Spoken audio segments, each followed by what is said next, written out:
ए जी का सुनी ना, बोला बोला बोला। हमसे है कटिया उटिया ना होई इतना सवेरे। करे अब ना 8 ना बजल तबले तुके घरे जाए के टाइम हो गल। कैसे धान कटाई?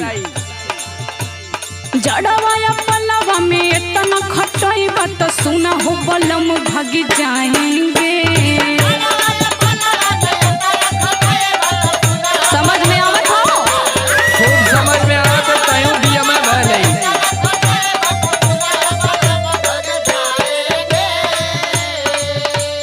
जड़वाया पलवा में इतना खटाई बात सुना हो बलम भाग जाएंगे।